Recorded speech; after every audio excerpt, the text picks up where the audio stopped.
Hi. Hello, hello, hello. Welcome. Delighted to have you here. Today we're talking about between now and year end. What do you want to get done between now and year end to set yourself up for the next year? I'm going to give you three potential ways to think about what to do between now and year end.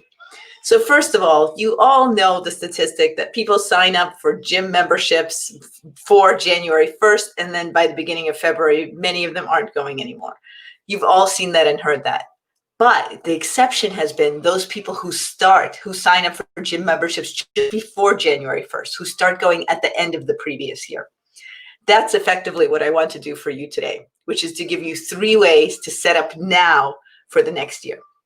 Now, the question that I've seen a lot of people ask themselves, and truthfully, I'm asking myself as well, is what is it that I can do right now so that the next year is as great as possible, that I'm focusing on the right things, that I'm moving in the right directions.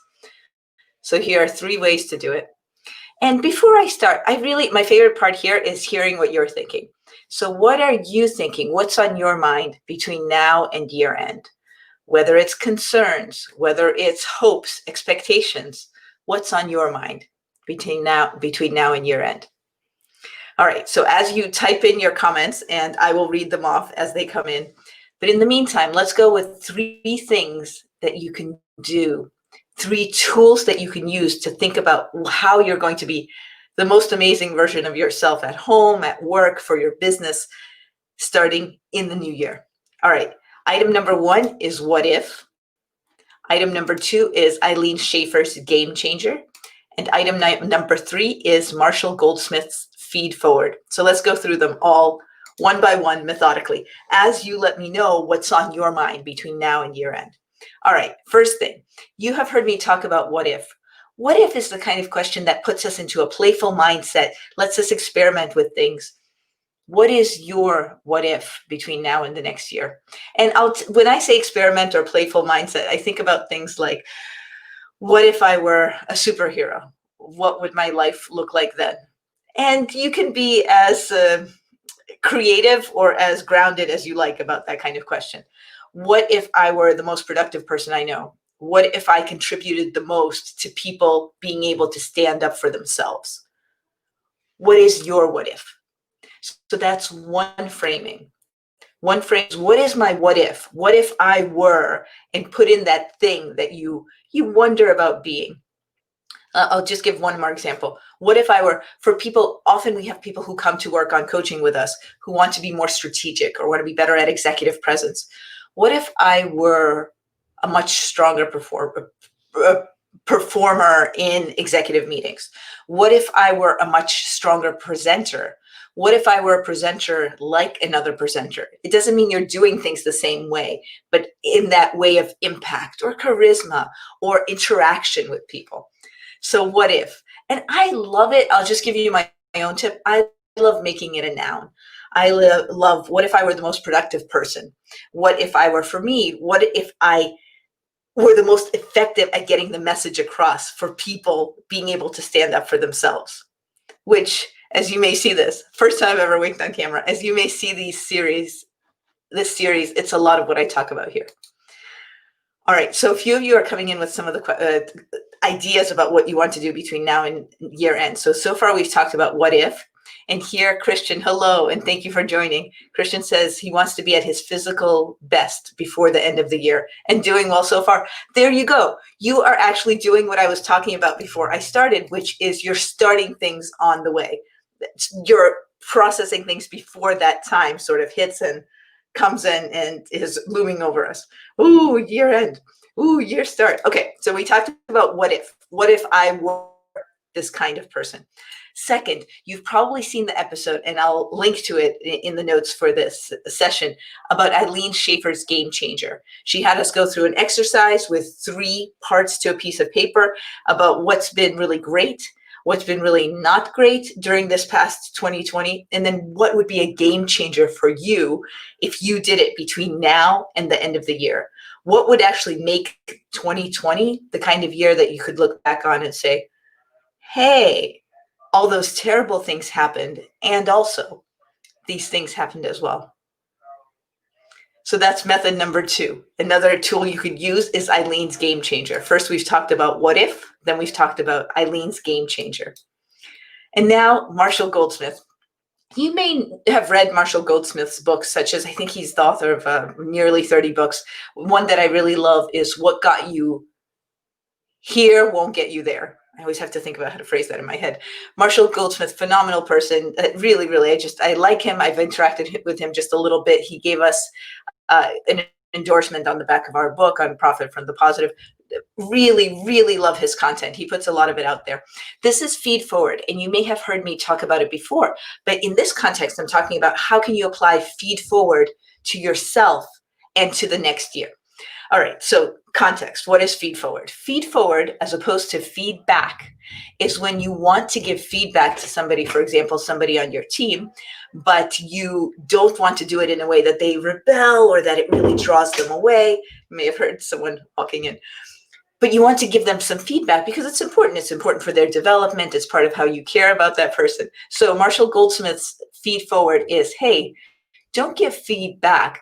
I saw you in that meeting lose people's attention. That's feedback.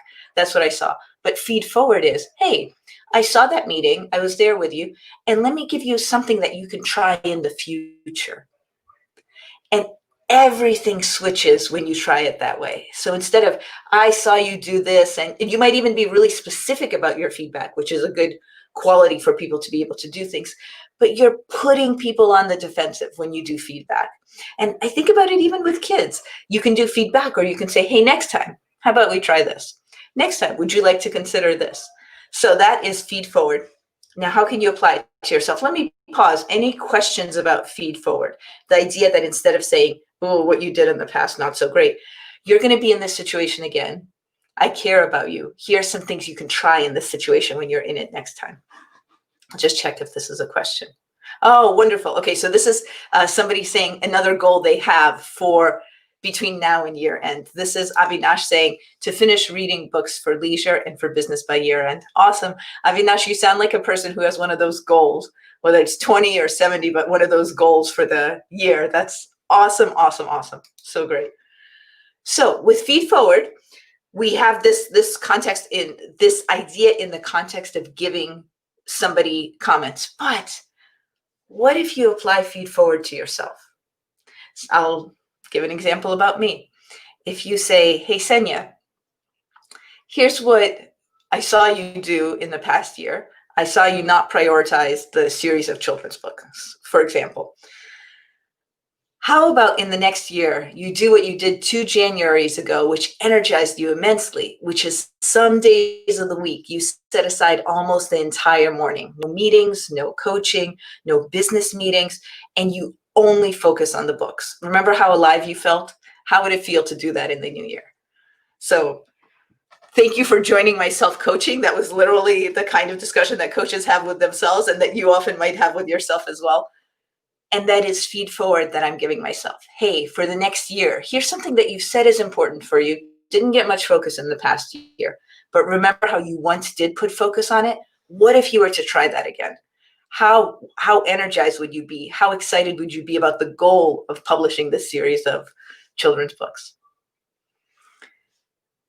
Comments, questions, I invite them.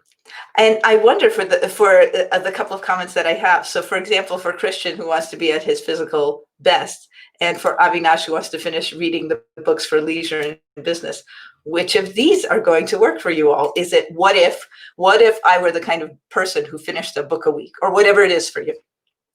What if I were the kind of person who was so excited about my physical best that I moved towards it every single day? Eileen's game changer. What would be a game changer for me about 2020? Is it that I could say I finished X books, which is so much ridiculously a bigger number than before?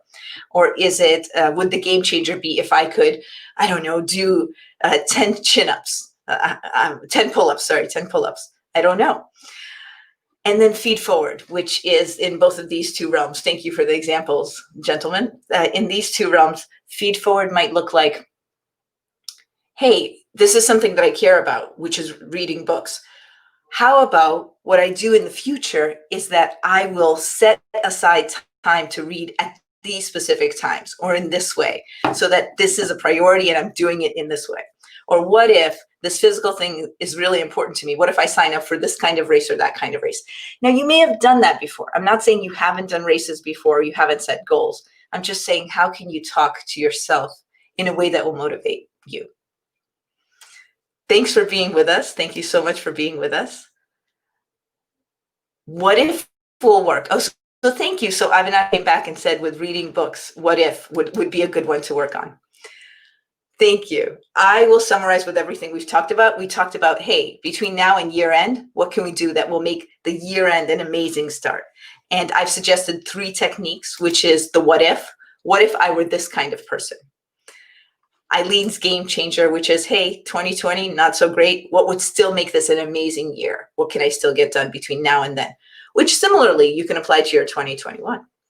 And then Marshall Goldsmith's feed forward, which is instead of, hey, this didn't work out so well, what are you going to do next time? But, hey, I know you're excited about this. What can you do when this situation comes up? Or what can you do in the future to prepare for this kind of result? Thank you so much for joining me. Today has been about things that we can do between now and year end. And whenever you're watching this video, whatever your year end is, sometimes people take stock of their lives at the new year or around their birthday. I say, do it anytime you want. You want to do it in November, do it in November. You want to do it in April, go for it. August. So figure out when you want to be looking forward in this way to just nudge yourself a little more forward. Thanks. It's been delightful being with you, and I look forward to being with you again. We're here every day, Monday to Friday, 11 a.m. Pacific.